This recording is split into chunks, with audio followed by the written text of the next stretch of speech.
Good evening.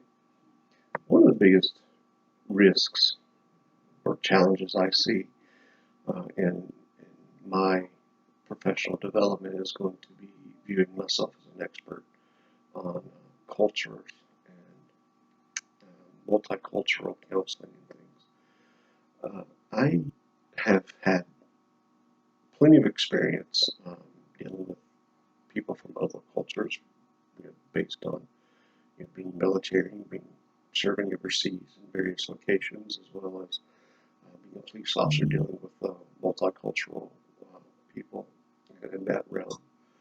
Um, Although I've got some pretty good experience dealing with other cultures, I will admit that I am far from an expert. And I think that that's very important in a counseling setting to understand, first of all, that you cannot be an expert on somebody else's culture.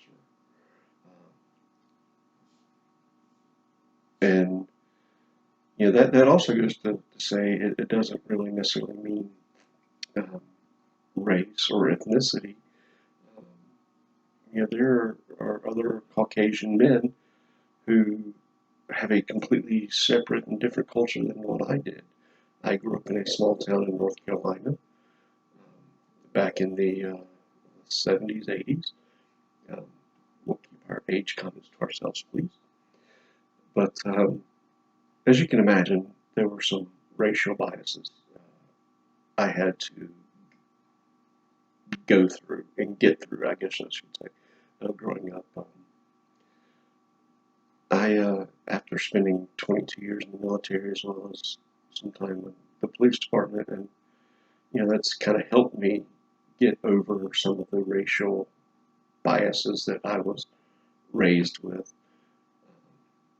But I will say ultimately the thing that got or helps me to overcome these biases and these prejudices is the blood of Christ.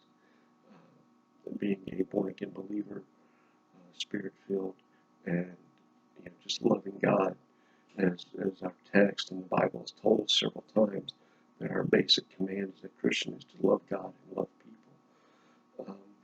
And when I was going through the Bible to come up with a verse for tonight, one that really stuck out to me was Isaiah chapter 1, verses 16 and 17 in the New International Version. And it says, "Wash and make yourself clean. Take your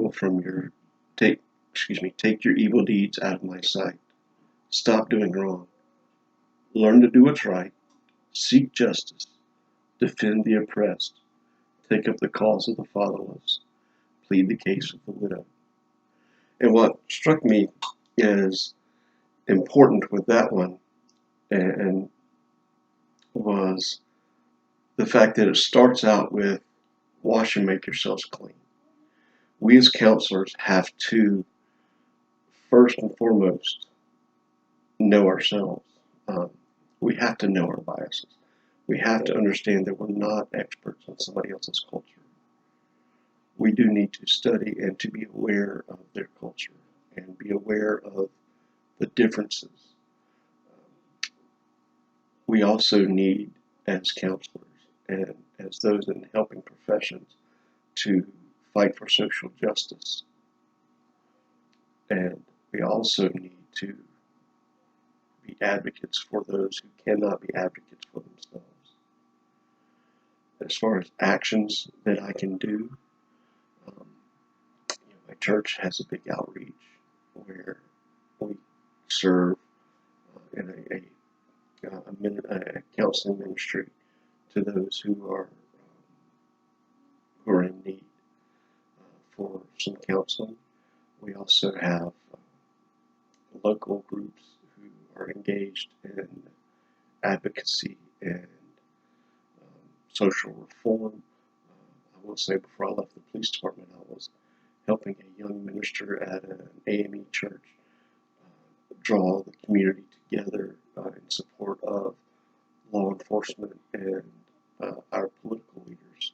We set up several prayer events that the community could come and hear from law enforcement, as well as to have the opportunity to pray for our community and our country. Social justice, social reform right now is a very hot topic. There's a lot of bitterness, there's a lot of anger, um, and there's a lot of division. All we can do right now is, I should say all we can do, we can take steps to advocate and do our part to ensure these reforms are pushed through. But the main thing we can do right now is to pray, is to lift up our brothers and our sisters. And by brothers and sisters, I mean brothers and sisters of the human race, as well as our leaders and government, and just be there for one another. We need to wash ourselves, make ourselves clean, so that we can help others in need. I apologize for going a little long tonight, but this is a topic that you're not going to be able to discuss in just 2 or 3 minutes. God bless. Have a good night.